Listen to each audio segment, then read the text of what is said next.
My wife and daughter didn't know I was bound to assist them. If I fulfilled my role as their husband and father for 5 years, I could resurrect my own family in the real world. I silently endured 5 years of their cold stares, finally waiting for the notification that my mission was successful and I could leave this world. Host, you have 3 days to say your goodbyes. In those final 3 days, I transformed into their ideal version of me. The mother and daughter specifically requested I make the dishes their first love enjoyed, and I immediately nodded and went to cook for them. But they were unaccustomed to this new, compliant version of me. Finally, I wanted to buy some things to take back to my original world. My friends around me teased, "Buying so much? Are you heading home for the holidays?" I smiled and nodded. "Yes, I'm going home." Beside me, Clara suddenly looked at me, her eyes filled with unprecedented panic. "Liam, aren't you an orphan? What home do you have besides here with me?" I gave a slight smile. "Just kidding." Hearing this, she finally let out a sigh of relief. I didn't explain. There was only 1 day left, and then I would be gone. Today was my birthday, so I bought myself a cake. This was my last birthday in this world, and even though I was alone, I wanted to celebrate it properly. I lit the candles and was just about to make a wish when the doorbell suddenly rang. Outside was Clara's assistant, who didn't say much upon seeing me, just handed me the box in her hands. "Miss Clara asked me to bring you this suit. She said for you to go to the 5th floor of the night banquet hall and find her," the assistant said. After delivering the message and the item, the assistant left without another word. I couldn't refuse, so I had to go back to my room, change into the suit, and rush to the address the assistant mentioned. Only after arriving did I realize it was a birthday party. At first I was stunned, thinking they had finally remembered my birthday, but the next second, I saw Marcus walk up to me with a wide smile. "Mr. Liam, you're finally here." Following closely behind Marcus were Clara and Lena. The moment they saw me, their expressions changed. Clara's eyes darkened, and Lena, somewhat displeased, tugged on Marcus's sleeve. "Dad, why did you invite him?" Marcus glanced at me out of the corner of his eye, a hint of smugness in his look. "I heard it's also Mr. Liam's birthday today, the same day as mine. It's just too sad to spend it all alone, so I had him come over to join the fun." He then casually pointed to the long table in the center of the hall, which was piled high with gift boxes of all sizes. "These are all gifts from Clara and Lena. There are so many I can't even accept them all. Mr. Liam, would you like to see if there's anything you like? I can give it to you. It would be too pitiful to not receive any gifts on your birthday." I saw through his attempt to show off and just shook my head slightly, not taking his bait. "No, thank you. Since they are for Mr. Marcus, you should keep them." Seeing that I wasn't playing along, Marcus didn't get angry. He walked over to the multi-tiered cake and looked at me with a smile. "If you don't want a gift, then how about you make a wish?" Thinking of the wish that had just been interrupted, I didn't refuse.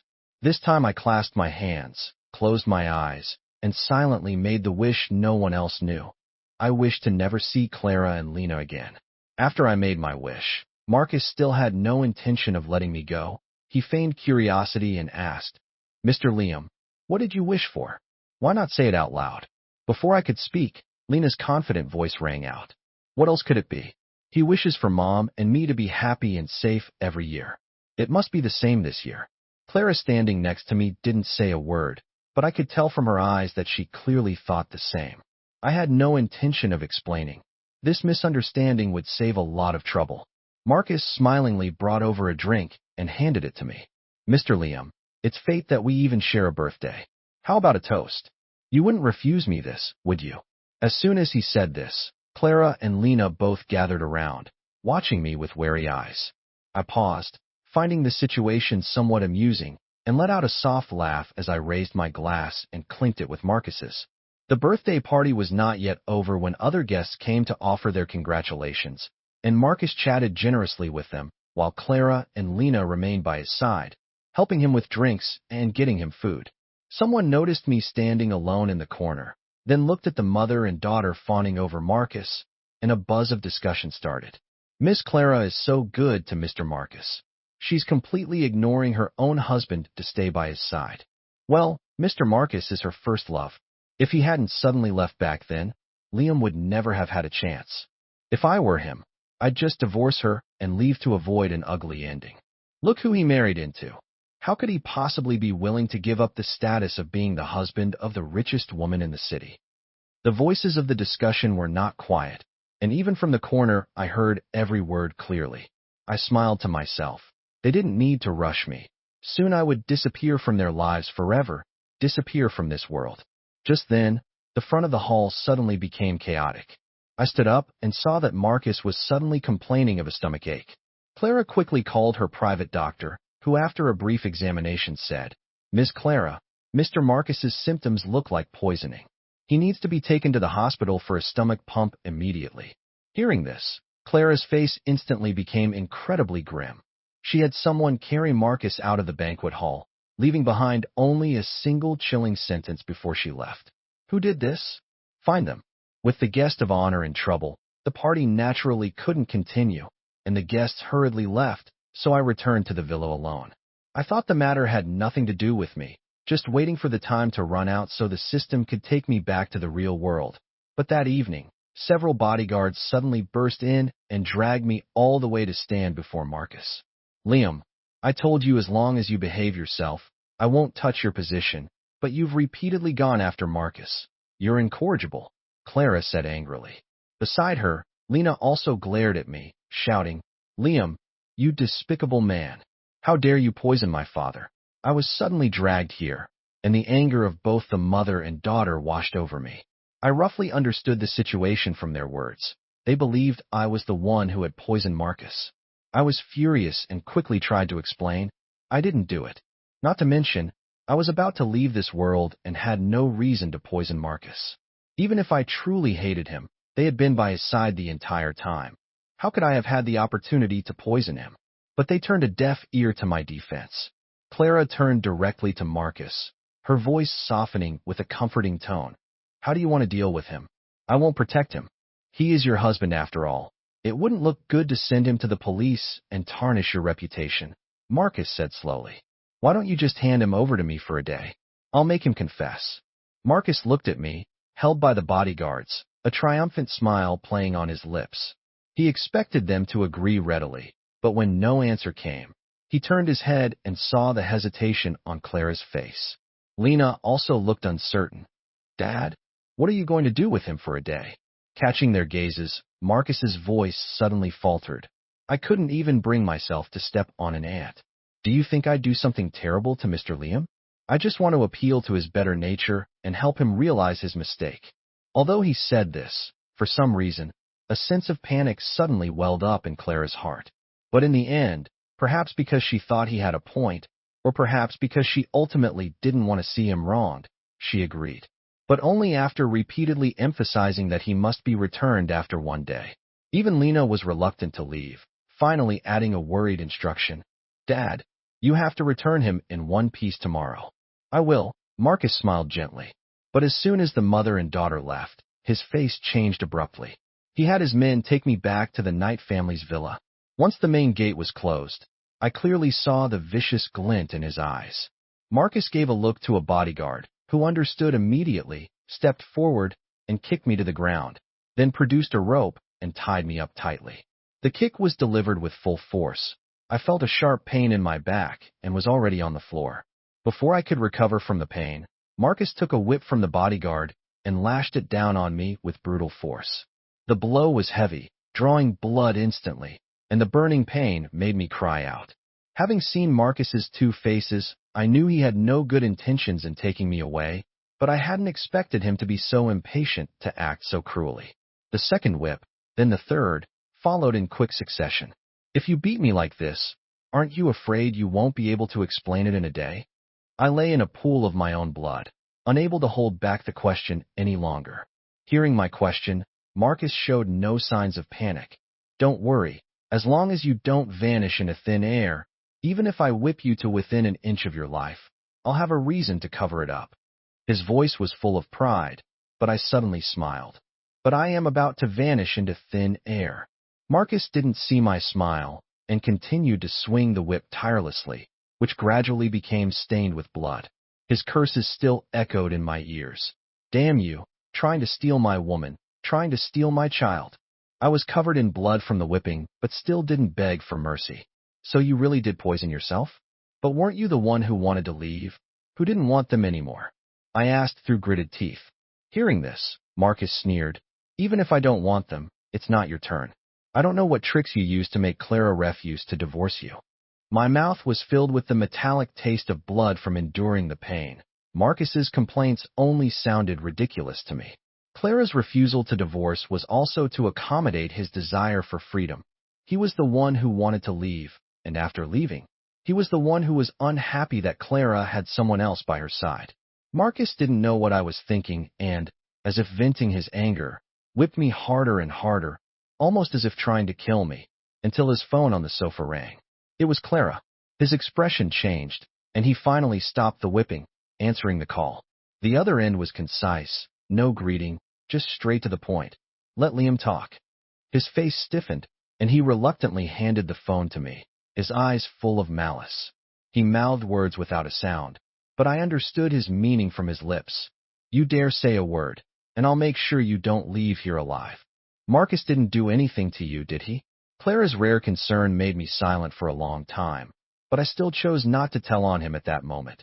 Only managing to utter 2 weak words, he didn't.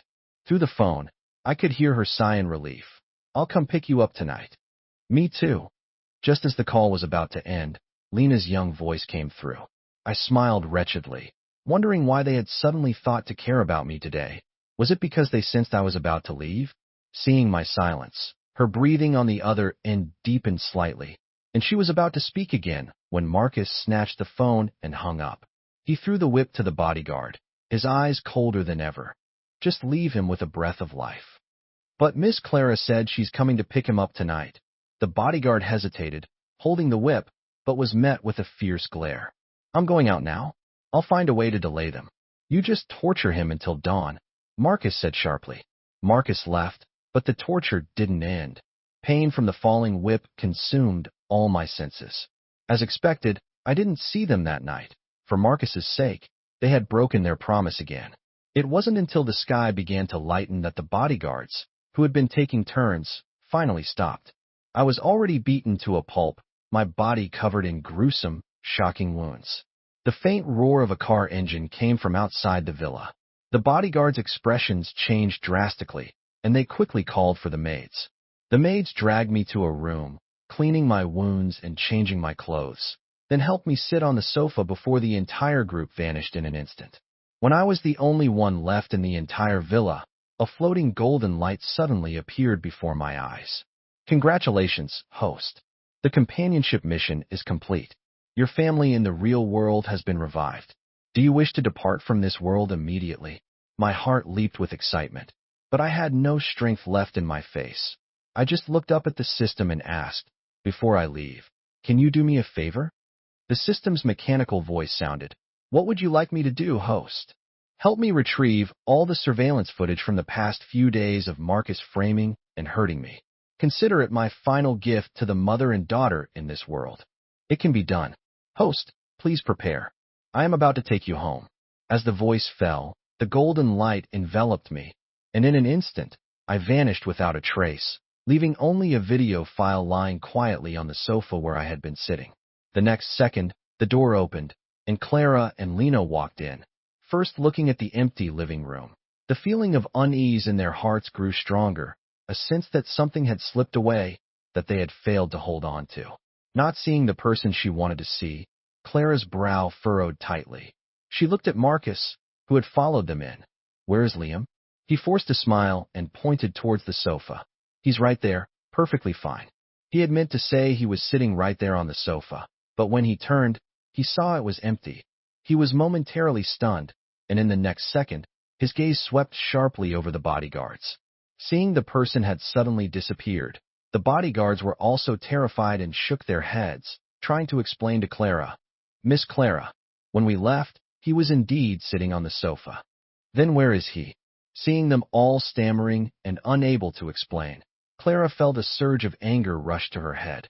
Well, hurry up and find him. The men felt they were in an impossible situation. They couldn't tell Clara that they had beaten me all night. With such severe injuries, I logically shouldn't have been able to leave. But not only was I not in the living room, they had searched the entire villa and found no trace of me. Lena didn't know why, but ever since she and Clara had left the night villa the day before, her heart had been inexplicably panicked. It wasn't until Clara made that phone call at night, and she heard my he didn't, that she finally felt at ease. She had thought she would see me today, but now she found out I was missing, and that feeling of unease swept over her again. She looked up at Marcus, her eyes holding a blame she herself hadn't noticed. Dad, didn't you promise to return him in one piece today? Marcus saw the resentment in Lena's heart. His face fell, and he instinctively looked to Clara for comfort, only to see her looking at him with a hint of blame as well. In an instant, a sense of grievance welled up in Marcus's heart. He couldn't believe they would question him for my sake.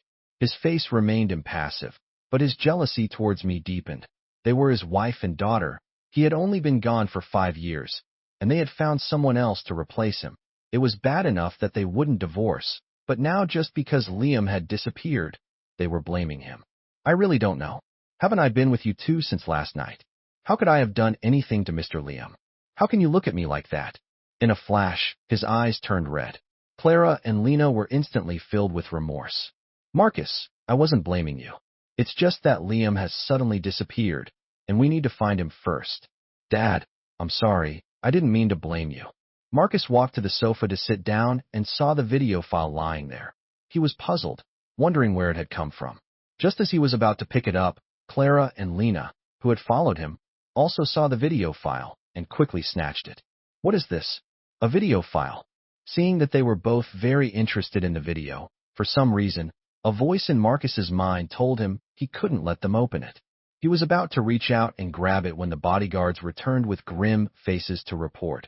Miss Clara, we've searched everywhere we can, but we still can't find him. In an instant, the air froze. Lena looked at the video file in Clara's hand and suddenly spoke. Mom, did Uncle Liam leave this? Clara seemed to have been reminded by her. Now that no one knew where I was, the only clue seemed to be the video file in her hand.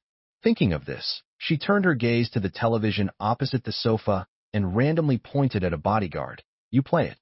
Clara, don't. Before Marcus could finish his protest, the bodyguard had already shakily taken the video file and started to operate the player.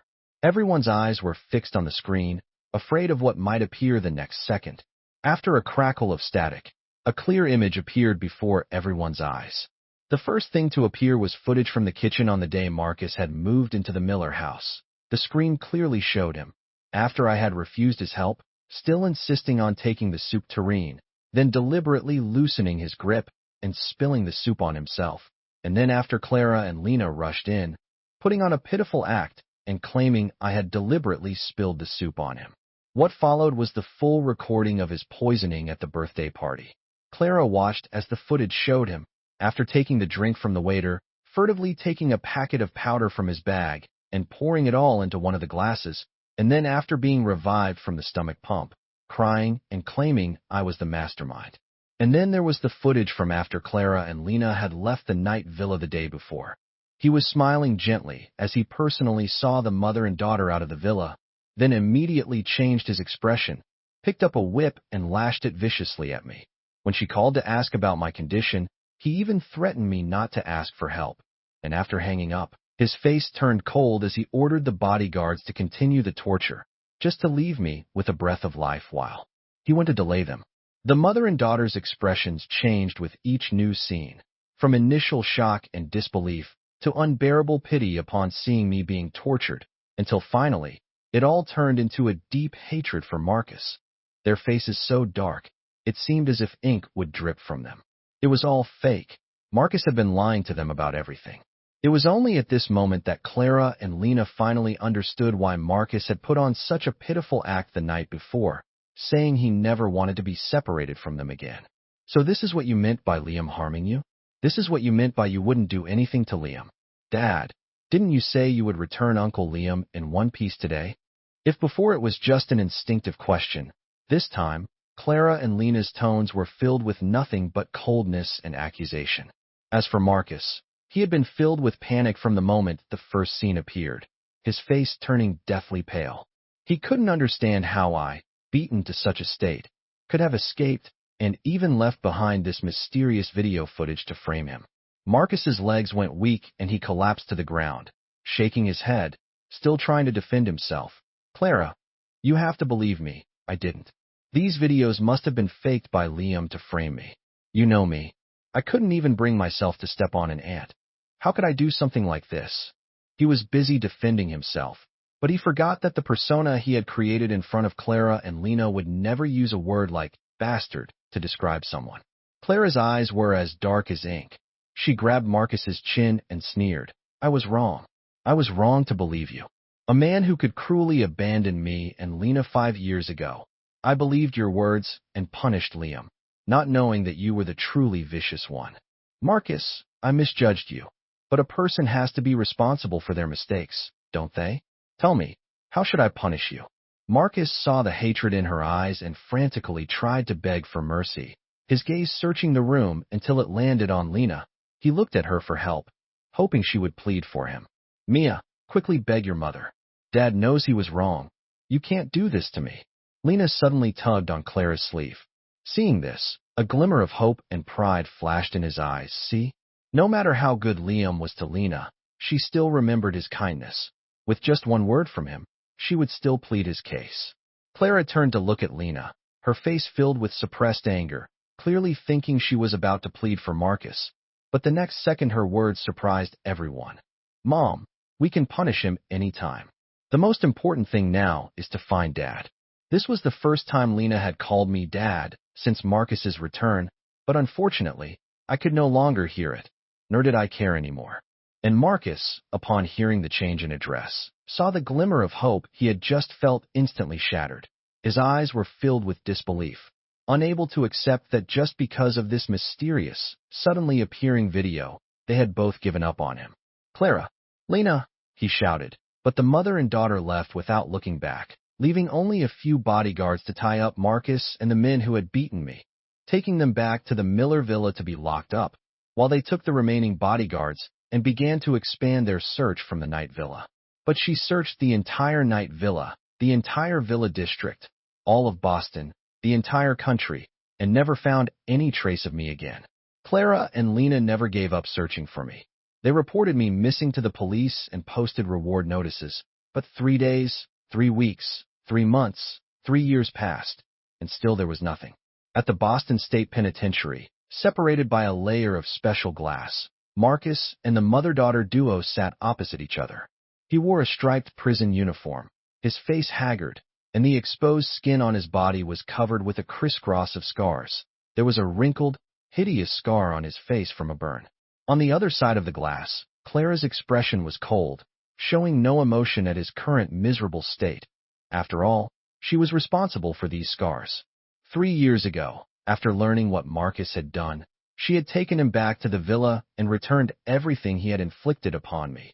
Starting with that pot of boiling soup, she had personally poured a kettle of boiling water on his right cheek, ignoring his screams and pleas for mercy. For every lash he had given me, she had returned one, beating him until he was screaming and on the verge of death. If it weren't for the police getting involved later due to the search for me, which also brought this series of events to light, Marcus's actions would have been made public. He would have been condemned by thousands and thrown into prison. Marcus would have likely suffered even more at her hands. But even in prison, his life was no better.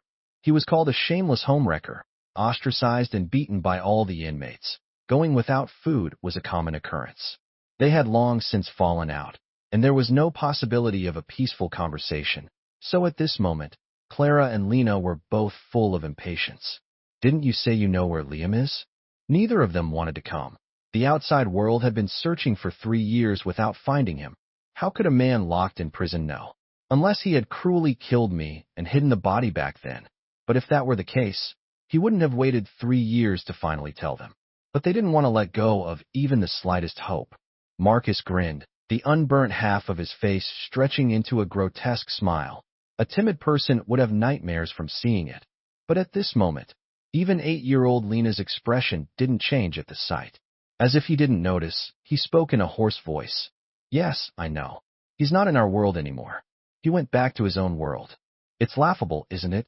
You're here torturing me for his sake, spending so much manpower and resources to find him. But in reality, he never loved you at all. Clara and Lena were stunned at first by these words, and their second reaction was disbelief. What? Not in this world. What, never loved them? It was all nonsense, just crazy talk. The mother and daughter's expressions were surprisingly identical. They thought Marcus was just saying these things to spite them because of their past torture. Their faces immediately darkened, and they stood up to leave, but he called out to them again. Don't you want to know who the two people in the photo Liam was holding were? The hoarse voice came through the phone that had been carelessly thrown on the table, somewhat distorted and unclear, but it made both Clara and Lena freeze in place. A long-buried memory suddenly broke through the surface. The pages of memory flipped back, finally stopping on the photo they had only seen once. It was clear they remembered it too. The slightly yellowed old photo, the two people in it, a man and a child, their eyes full of love and intimacy, and my nostalgic gaze at that time, my muttering about returning to them in 3 days, and the way my fingers gently caressed the photo, and how when they used a little force, they had snatched the photo back protectively. No matter how they thought about it, the relationship between us shouldn't have been that of friends who hadn't been in contact for a long time. Marcus saw them stop in their tracks, and a mad glee filled his eyes. He had been tortured for 3 whole years. Why should they be able to live comfortably and happily? I had a dream these past few days. I dreamed of another world, a world just like ours. But in that world, there was no Miller family, no Clara, and no Lena. But in that world, there was a Liam. He was holding the hands of two people, the two people from that photo. One called him husband, the other called him daddy. I could tell his state of mind when he was with them was different from when he was with you. There, his happiness was real happiness. His love for them was real love, not like the way he was with you, obedient to your every whim, but living like a puppet. I saw a golden ball of light. Liam called it a system. He would occasionally talk to it. And that's how I found out that Liam, he's not from this world. He came to be with you only because his wife and child in that world had been in a car accident and were in a vegetative state. That's why he accepted the companionship mission issued by the system, to be with you for 5 years, and one of the mission requirements was to be completely obedient to you. He never loved you. In his eyes, you were nothing more than mission targets. The more Marcus spoke, the more exhilarated he became, but with every sentence, Clara and Lena's faces grew paler. By the time Marcus finished, Lena's face was completely devoid of color. Her eyes were filled with a blank bewilderment. You're lying. Just 3 short words, but her voice was already choked with sobs. She wanted to argue, to deny it. She looked up at Clara, her eyes filled with tears. Mom, he's lying to us, right? How could Dad not love us? How could he? For 5 years, I had been completely obedient to them. No matter how outrageous their requests, I would do my best to fulfill them. Even if they wronged me, they didn't even need to apologize. As long as they offered an olive branch, saying they wanted to eat the food I cooked, I would eagerly prepare it and serve it to them. Oh, right, Marcus said. That was because of the system's requirements. Lena searched her heart for a long time, but found that besides companionship and complete obedience, she couldn't seem to find any other evidence of my love for them. And Clara's silent response to her words only confirmed the tumultuous storm raging in her own heart. From Marcus's words, she suddenly remembered how I used to mumble about 7 days, 5 days, 3 days. When she asked me about it, I would just say it was nothing. But now, thinking back, the day I disappeared wasn't that the last day of my countdown? Clara didn't want to believe it, but the scales in her heart had long since tipped towards what Marcus had said. And he, still feeling the fire wasn't hot enough, kept adding fuel to it. Otherwise, think about it yourselves. For the past 3 years, you've practically dug up that night villa 3 feet deep, haven't you? A 25-year-old man with such severe injuries.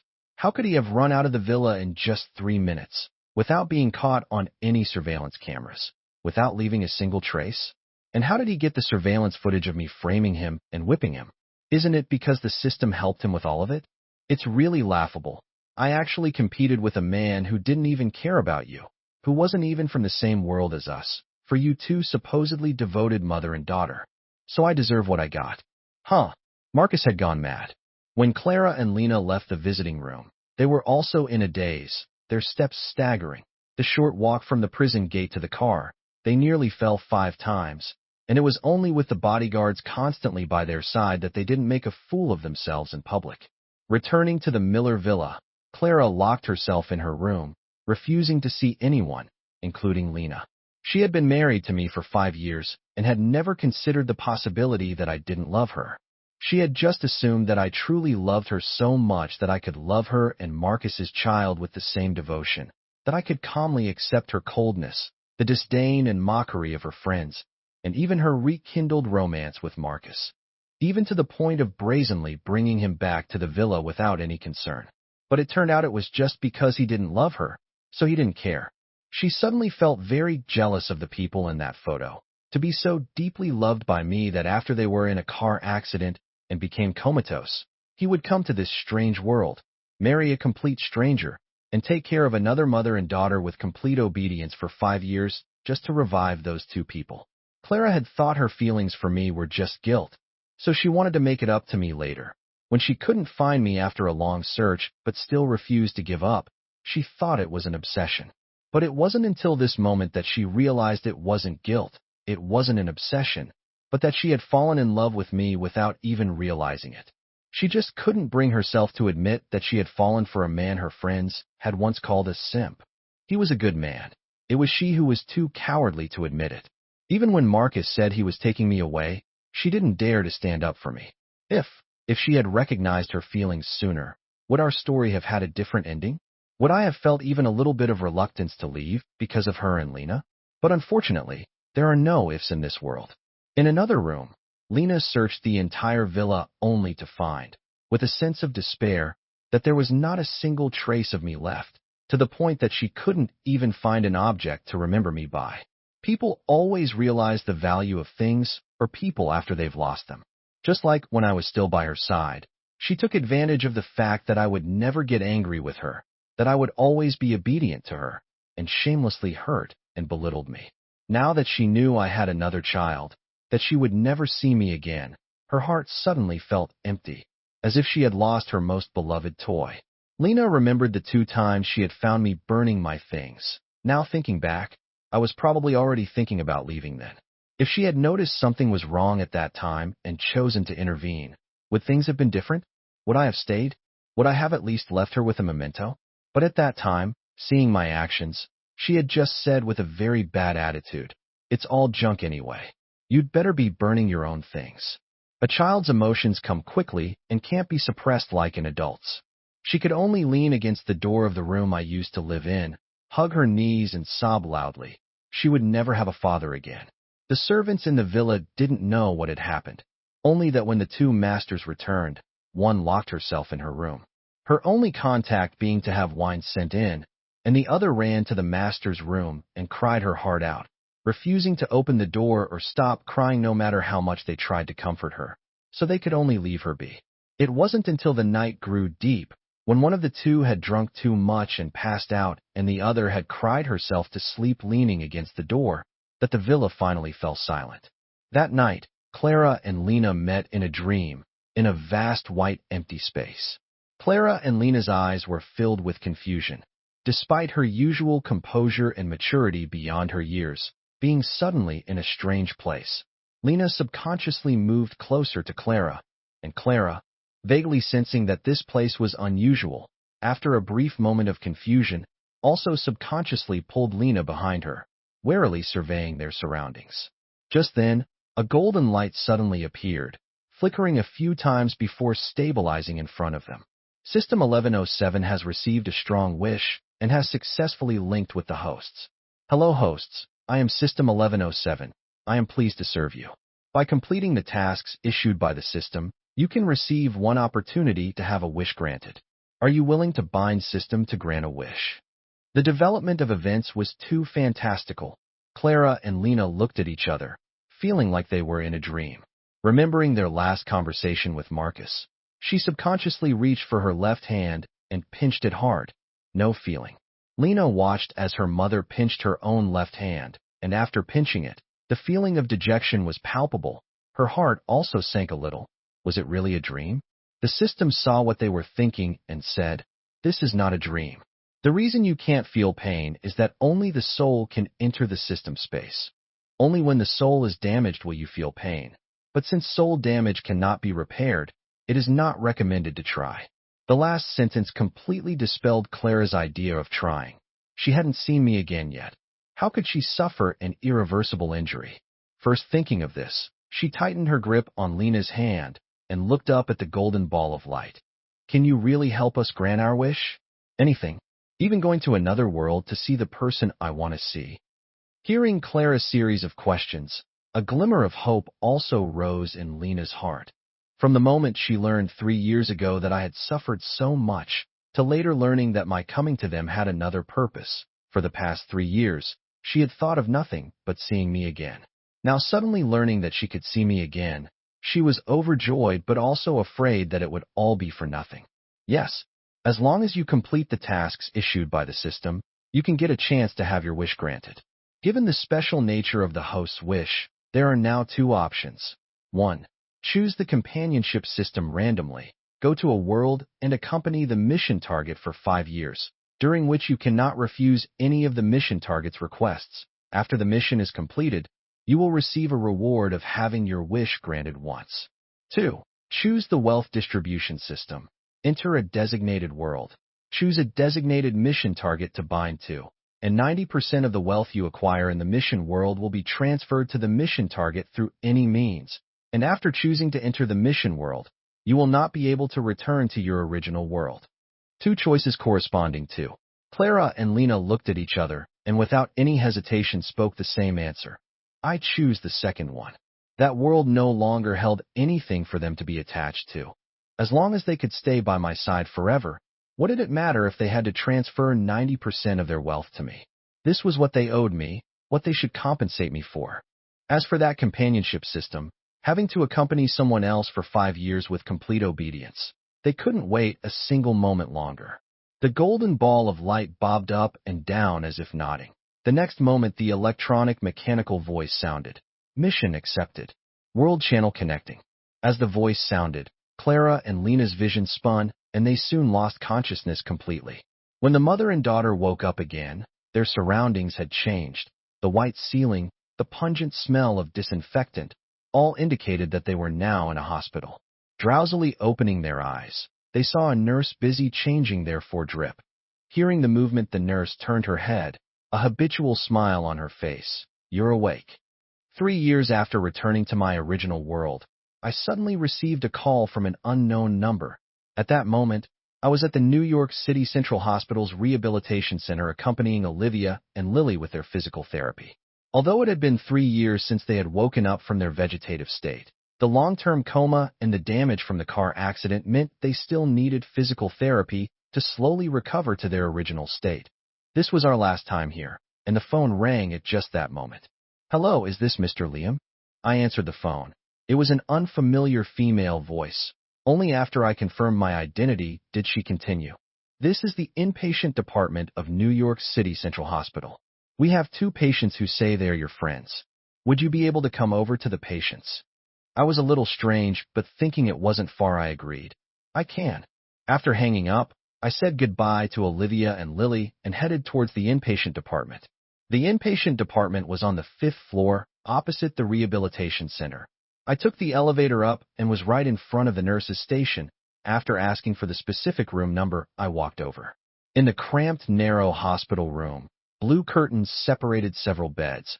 Only the curtain between the 2 middle beds was not drawn, clearly indicating the 2 patients who were looking for me. I walked over, but when I saw the 2 people sitting on the beds, I suddenly froze. Clara, Lena, weren't they people from the mission world? How did they end up here and in such a sorry state? In that world, they were worth billions, getting whatever they wanted. When had they ever lived in such a dilapidated room? And when Clara and Lena saw me, their eyes suddenly turned red. Liam, we missed you so much. Why did you go to such great lengths to find me? After a brief moment of shock, I quickly regained my usual composure. My gaze towards them was like looking at strangers, a distant cold look stinging their hearts. Lena even jumped directly off the bed and hugged my leg. Daddy, Mom and I know we were wrong. Can you forgive us? I was immature before, taking advantage of your doting to bully you, but I've really learned my lesson now. In just a few short sentences, Tears welled up in her eyes. Paired with her cute and delicate features, she was very pitiable. Clara couldn't bring herself to cry and hug me like Lena did, so she could only secretly envy her. After pursing her lips, she spoke awkwardly. Liam, we've been looking for you for 3 years. I misunderstood you so much before and let Marcus hurt you so many times, but after I knew the truth, I made him pay for it and sent him to prison. Liam, we both know we were wrong. You can punish us however you want. Just don't leave us, okay? The once cold, decisive, and powerful Clara, who had always maintained a cool and distant demeanor in front of me, now after finally reuniting with the person she had been thinking about for 3 years, lowered her proud head, begging for a shred of my pity. But I, who had been completely obedient to them back then, who everyone said was madly in love with them, felt no ripples in my heart when faced with their humble pleas. The patient in the next bed heard our commotion and peeked through the curtain, taking in Clara and Lena's predicament. Just as they were about to sigh in their hearts at what a heartless man I was to abandon his wife and child, they heard my voice. I do have a wife and child, but they are not you, Miss Clara. We are just ordinary friends who have met a few times. If you just want to stay here, there's no need to drag me into it. If my wife and child see this, they'll get jealous. I mercilessly pushed Lena off my leg, and after saying these words, I turned and left the room, leaving a room full of curious patients to turn their gazes on them. It was winter, and snowflakes were fluttering down from the sky. I stopped under the eaves, watching the gently falling snow, and reached out to catch a flake. The cold touch vanished in my palm, turning into a tiny drop of water. After 3 years, I thought I had forgotten everything about the transmigration, but now the appearance of Clara and Lena had abruptly unearthed all those buried memories. I suddenly remembered the day I completed my mission. The transmigration and the system were too fantastical. When I woke up again in my familiar room, I was in a daze, thinking I had just had an incredibly real dream. But I had transmigrated with my body. The system could place me back at the moment I had just left 5 years ago, but all the injuries my body had sustained in the mission world had unavoidably come back with me. The large and small wounds on my body hadn't even had time to be treated and were still oozing blood. There was a first aid kit in the villa, but I didn't even have the strength to stand up. How could I possibly get the first aid kit and then treat my own wounds? The servants could get the first aid kit for me and help me with the wounds, but I couldn't explain the origin of all these injuries. Fortunately, the system didn't completely leave after bringing me back. Seeing my predicament, and considering that I had received such severe injuries in order to complete the mission, it took the initiative to heal my wounds. Strands of golden light were separated from the system and sent into my body. Soon I felt a sense of relief spread through my body. I raised my hand in surprise. The place where I could just see the flesh torn open was now as good as new, even more delicate than before, not like the hands of someone who had been a butler for Clara and Lena for 5 years. The moment my body was fully healed, my phone rang. I answered it, and on the other end was the very excited voice of a caregiver. "Sir, Miss Olivia and Miss Lily are awake." I immediately hung up the phone, hurriedly called a driver, and rushed to New York City Central Hospital. The half-hour journey was compressed into 10 minutes. I couldn't wait for the elevator that stopped at every floor from the 5th floor down, so I just ran towards the stairs. When I arrived at the hospital room, out of breath, and pushed open the door, the people inside immediately looked at me. In the afternoon sun, Olivia's exquisite and charming face was still pale from her long illness. A year of being bedridden had made her originally well-proportioned figure a little thin. Her pale lips curved into a faint smile, and her eyes from the moment she saw me never moved away. The usually quiet and well-behaved Lily was held in Olivia's arms, tears at the corners of her eyes, looking like a little pitiful thing who had just cried. Hearing the door open, her little head immediately turned. Seeing it was me, she immediately patted her mother's hand to let her go, then ran over, and when I knelt down and opened my arms, she plunged into my embrace. "Daddy, I'm so glad you're okay." Lily, who was only 5 years old when she was in the car accident and fell into a coma, couldn't be as calm as Olivia after a trip to the gates of hell. We were in the same car during the accident. She and her mother were so seriously injured, so naturally, she was afraid that I would still be injured despite their protection, afraid that she would be separated from her father forever, and even more afraid that she and her mother would leave first, leaving me all alone. I held Lily tightly in my arms, and large tears rolled down from the corners of my eyes. Before they could fall on the striped hospital gown on her shoulder, a small hand gently wiped them away. I looked up, my vision blurred by tears. I wanted to speak, but the sourness and grievance in my throat made my nose red, and tears fell again in large drops.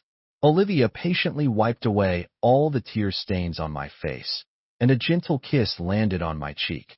She wrapped her arms around both of us, holding the big and small one in her embrace, and softly comforted me. "I'm sorry, the child and I have made you worry during this time. It won't happen again, don't cry. If you cry anymore, my heart will ache." Lily's small hand also kept patting my back until my emotions finally calmed down. The nurse who came to do her rounds saw them like this and smiled comfortingly. It's a good thing that the patients have woken up.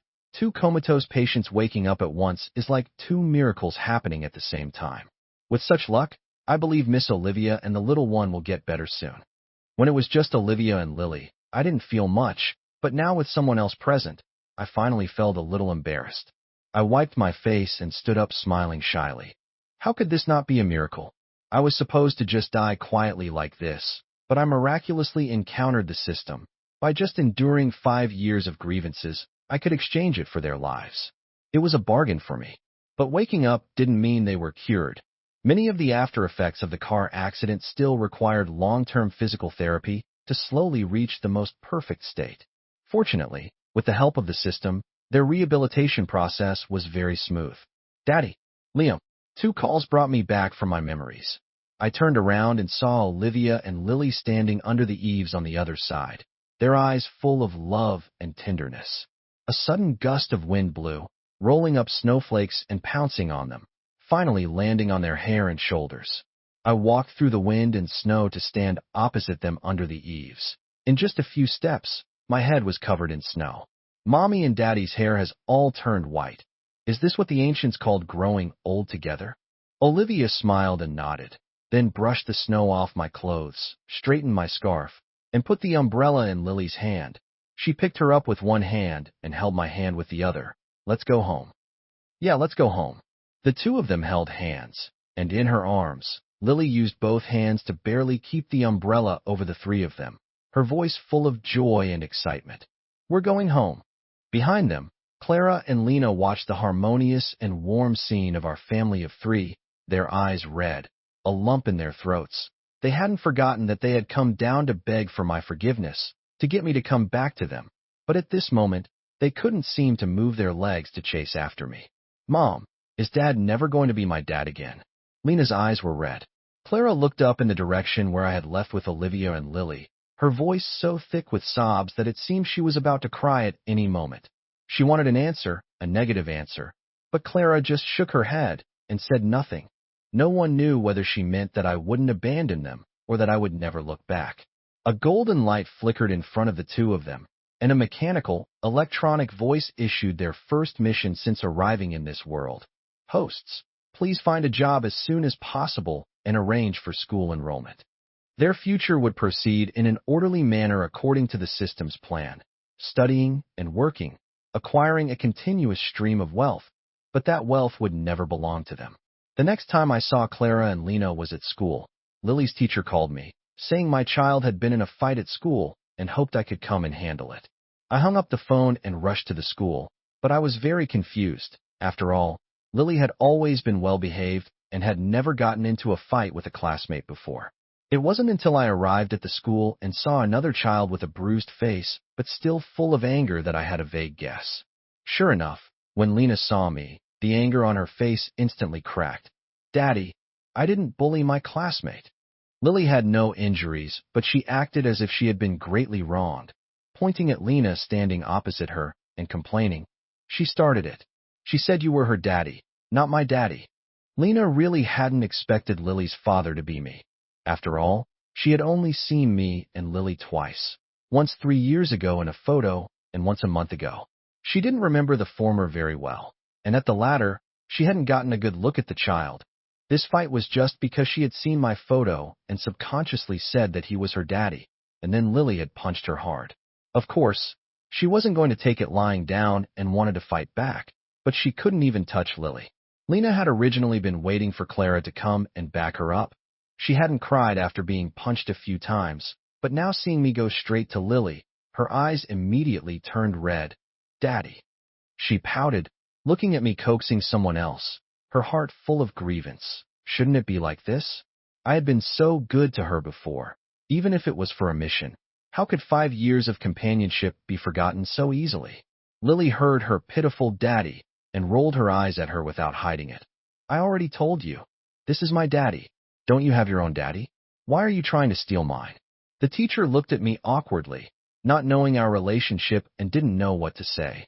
One child was acting wrong, and the other was especially prone to fighting over this matter. Daddy will only be your daddy. He won't be anyone else's daddy. I didn't even look at Lena. I first patted Lily's back to calm her down, but my eyes held a hint of disapproval. "Lily, but you're not such an impulsive person. Can you tell Daddy why you hit your classmate?" Lily pouted. Actually, she didn't know why either. It was just that when she saw Lena, she subconsciously felt a sense of resistance and dislike towards her, and when she heard her call me Daddy, the irritation in her heart became unbearable. But seeing my furrowed brow, she sighed and reached out to smooth the frown on my forehead. "Daddy, I know fighting is bad. I won't do it again." The father and daughter ignored Lena behind them, treating her as if she were invisible. Clara arrived at that moment. Lena was very smart. She had already self-studied the elementary school curriculum in their original world. It was just to fit in that she had randomly chosen a school that looked good, but she hadn't expected to meet me here. She subconsciously wanted to go up to me, but when she met my wary gaze, she shrank back. "Miss, please teach your daughter properly. I know she's pitiful for losing her mother at a young age, but my daughter doesn't like it when people casually call me Daddy." The grief in Clara's eyes was so thick it was almost tangible. She opened her mouth wanting to explain something, but in the end, she couldn't say anything. She could only lower her head and apologize. "I'm sorry. I'll have her change it." Lena's eyes widened in disbelief that Clara would actually say she would have her change it. But Daddy was Daddy. Why did she have to change it, Mom? Clara rubbed her hair and sighed, not explaining to her. They had been in this world for a month, and in this month, Clara had also replayed their past countless times. Regardless of whether I had approached her with a purpose, in those 5 years, I had never wronged her. It was they who had wronged me. It was normal for me to blame them now. But Clara also believed that as long as they were sincere enough, there would come a day when I would accept them. It didn't matter if she couldn't be my wife. If one day I softened towards Lena, they would have a chance to get closer. So she apologized and let her out of the office, patiently persuading her, "It's okay. When we came to this world, weren't we already prepared for the fact that Liam wouldn't accept us? What you need to do now is to act pitiful. Let him see you. See your wrong side until he is willing to accept you. He's a father. If he sees the child he raised with all his heart for 5 years being wronged, he won't be able to be so heartless as to ignore Lena." And on the other side, I was unaware of their thoughts. If I had known, I would have probably just scoffed. I had approached them in the first place to revive Olivia and Lily. Based on those 5 years of interaction alone, there were no feelings between us at all. The days passed one by one, and soon it was New Year's Eve. The Liam family was full of joy. The servants were also on holiday. The lights of the villa were on all night. In the kitchen, I followed behind Olivia, watching her bring out the dough for making dumplings. The suggestion to make our own dumplings was mine. When I was at the miller's, in order to take care of Lena, I had forced myself to learn many skills. My cooking skills had reached a proficient level comparable to a 5-star chef. But since returning to this world, I hadn't had a chance to cook myself. Usually it was either the servants or Olivia who prepared the meals. This time, with the servants on holiday, I planned to make them myself. But in the end, most of the work was taken over by Olivia and Lily together. Just as the three of them were playing around and recording videos, the doorbell suddenly rang. The three of them looked at each other in confusion, wondering who would come at this time. In the end, the three of them went to open the door together. Clara stood outside with Lena. The moment Lily saw them, she pouted, "What are you doing here? Be polite." Her tone was very bad.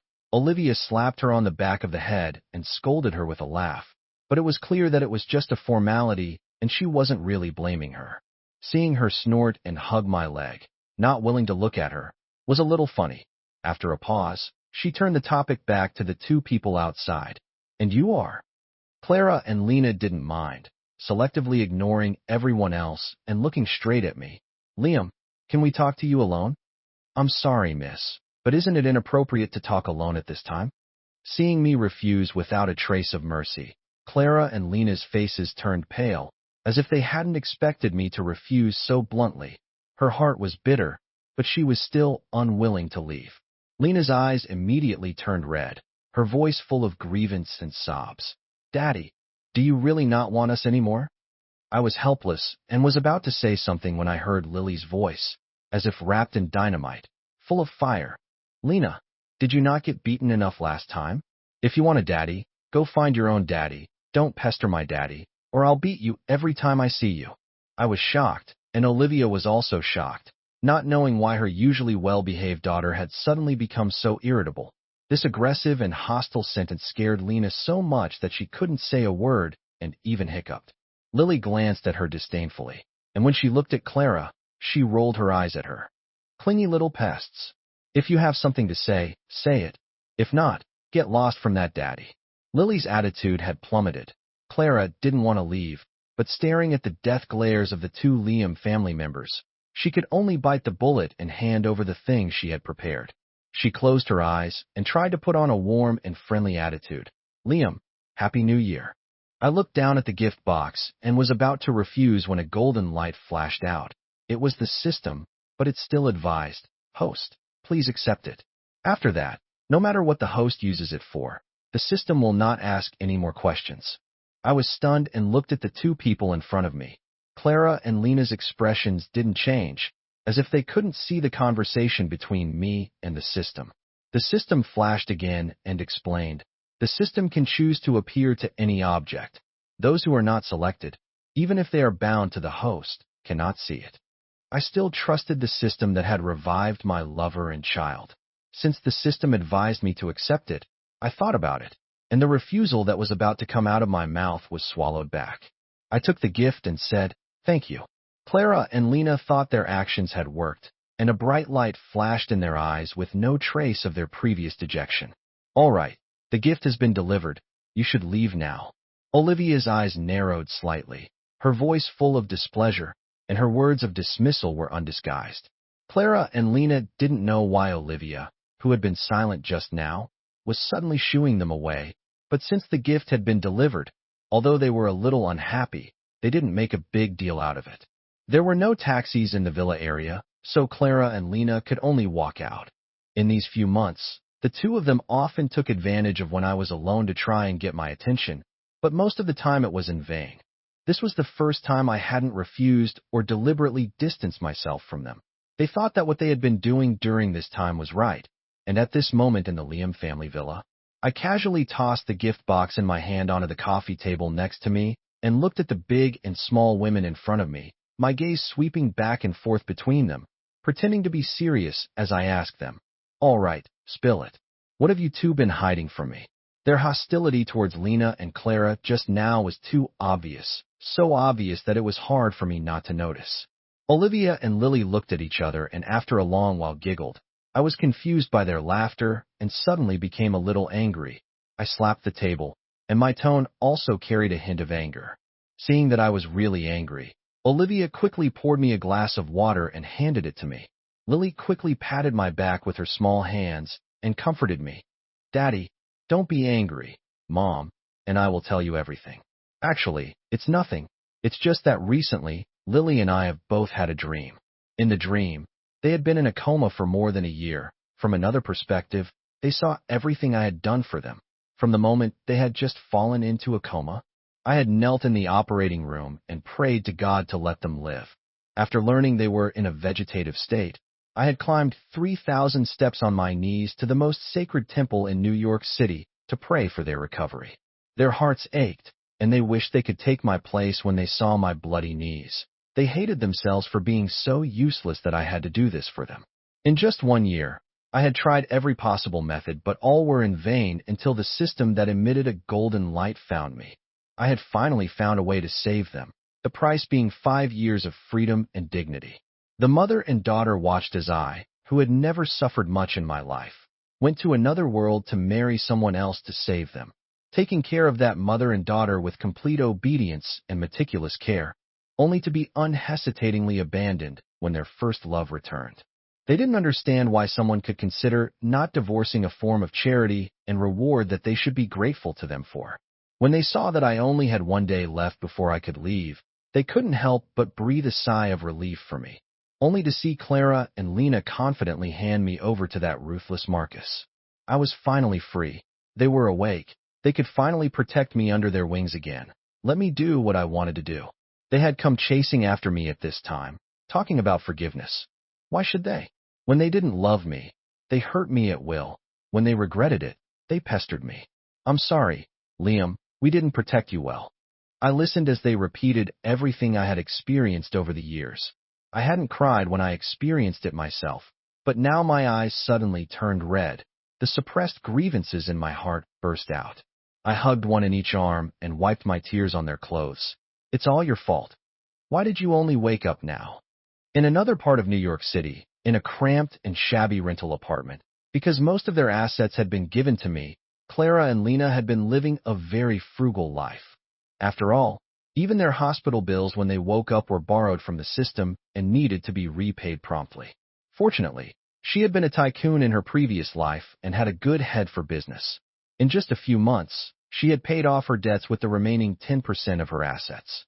At this moment, the mother and daughter were huddled on a dirty sofa, calculating when they could replace it while watching the light screen in front of them.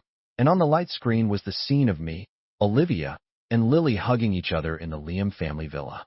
Sure enough, when they were the ones involved, they always felt that as long as they coaxed me a little, I would always come back to them.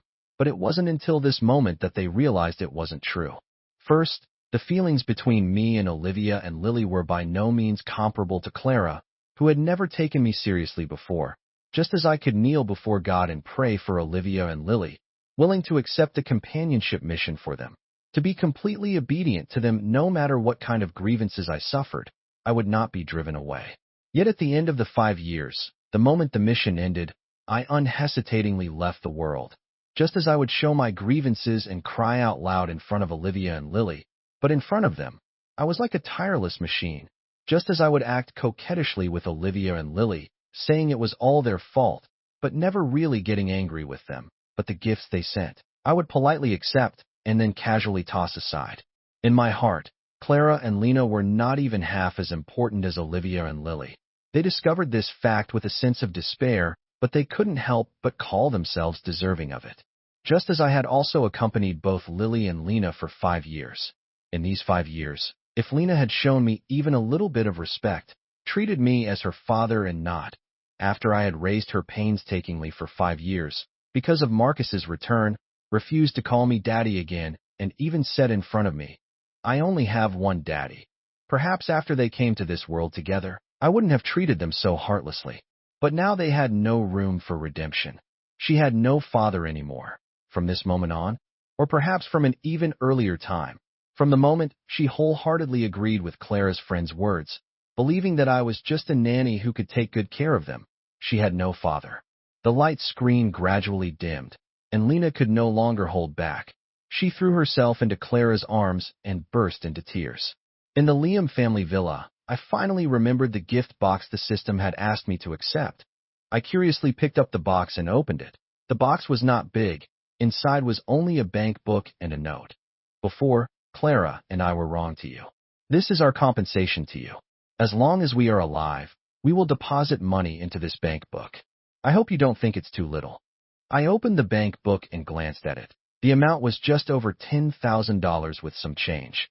It seemed that their lives were indeed not very good now. That night, I still made dumplings by hand. I always thought that no matter what, no matter how many meals I had made them for Clara and Lena before, it didn't make sense that my real family had never eaten food I had made myself. After eating and drinking our fill, it was time to stay up for the new year. When children are full of energy, they can keep everyone from sleeping. When sleepiness hits, they fall asleep faster than anyone. Lily was very curious at first. After all, She was rarely allowed to stay up past her normal bedtime. One moment she was clamoring to watch this. The next she was clamoring to play that. It was the first time I had seen her release her playful nature like this. Usually, she was more like a little adult with proper etiquette, gentle and polite, a carbon copy of Olivia. But just as the clock hand passed midnight, after Lily had stayed up for the first half of the night, she suddenly seemed to have her spring wound down. She was so sleepy her little head was nodding, and nothing could interest her anymore. I gently picked her up and put her back in bed. She was still muttering softly, "Daddy, I want to stay up with Daddy." I chuckled softly and kissed her forehead before turning and leaving the room. But just as I closed the door for her and stepped back, I bumped into a warm embrace. I was startled at first, and after realizing what had happened, I turned around in annoyance and slapped her. "What are you doing, standing behind me quietly without making a sound? Don't you know you can scare someone to death?" I grumbled as I looked up and my gaze fell into her pupils. The hand around my waist tightened unconsciously. She looked like a cool and expressionless beauty, but when she spoke, she turned into a pitiful little thing. "I want one too." She rubbed her back against my waist, but I didn't cooperate and deliberately pretended to be stupid. "Want what?" I wanted to tease her, a smile playing at the corners of my eyes. The next second her kiss came as expected. The next day at noon, after lunch, while I was taking a walk in the nearby park with Olivia and Lily to aid digestion, Clara and Lena suddenly blocked our path. It had only been one night, but the two of them were in a much worse state than when they had left last night. Ignoring the dark faces and cold glares of the two Liam family members, Clara and Lena's gazes were fixed on me. Perhaps afraid of being driven away, the two of them quickly spoke after blocking our path. "Liam, let's talk alone. Just this once, just once. We promise you, after this, we will never actively appear in front of you again."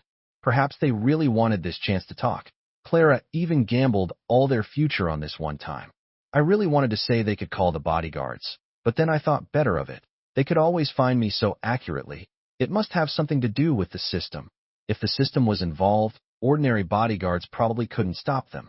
Exchanging one time for permanent peace in the future wasn't a bad deal. I turned to look at Olivia and Lily and smiled at them. "You guys wait for me for a bit. I'll be right back, okay?" Although they didn't want me to be alone with Clara and Lena, since I had already made up my mind, they naturally wouldn't stop me. The three of them didn't go far, just randomly chose a stone table with a pavilion for shelter and sat down. "If you have something to say it quickly."